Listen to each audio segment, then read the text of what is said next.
Channel में आप सभी का स्वागत है। दोस्तों, आप सब कैसे हैं? कमेंट बॉक्स में जरूर बताइएगा। आप सबके लिए एक सोहर गीत लेके आए हैं। प्रभु श्री रामचंद्र जी के ऊपर है और भरत भुआल सबके ऊपर है। हाँ, जिस दिन चारों भाई के लिए है ये गाना।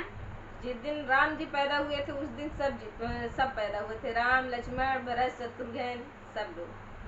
तो उन्हीं लोगों के ऊपर एक सोहर गीत लेकर आए हैं। आप सबको कैसा लगेगा कमेंट बॉक्स में जरूर बताइएगा। लागत चैत महिनवा नवमी तिथि, दिनवा नवमी तिथि दिनवा नु हो, सखिया जन्म कदीन दयाल कौशल्या जी के लालन, कौशल्या जी के लालन हो, सखिया जन्म है दीन दयाल कौशल्या जी के लालन, कौशल्या जी के लालन हो।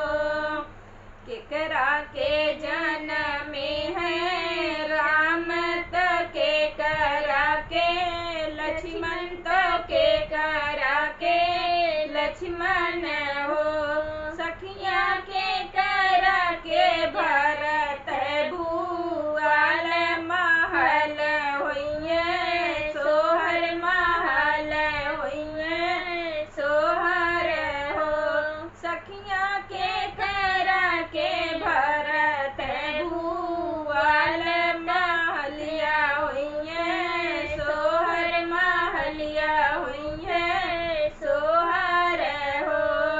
कौशल्या के जन्म है राम सुमित्रा जी के लक्ष्मण, सुमित्रा जी के लक्ष्मण हो, सखिया के कई के भरत भुआल महल होइए, सोहर महल होइए सोहर हो, सखिया के कई के भरत भुआल महल होइए, सोहर महल है सोहर हो।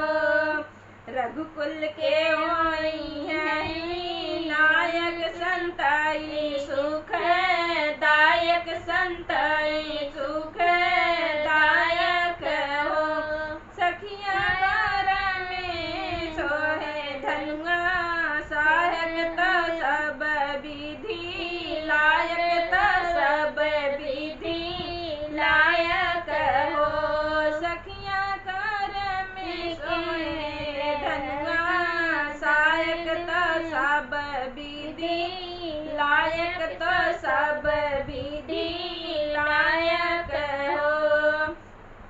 सद्गुण होई है सुधाकर दया के दीवा कर, दया के दीवा कर हो, सखिया करुणा के होई है रतन नाकर, तो पूजिए चरा चर, तो पूजिए चरा चर हो, सखिया करुणा के होई है रतन नाकर, पूजी है चरा चर, पूजी है चरा चर हो, होई परम संस्कारी और सुख कारी और सुख कारी हो, सखिया जन्म है अवध बिहारी जगत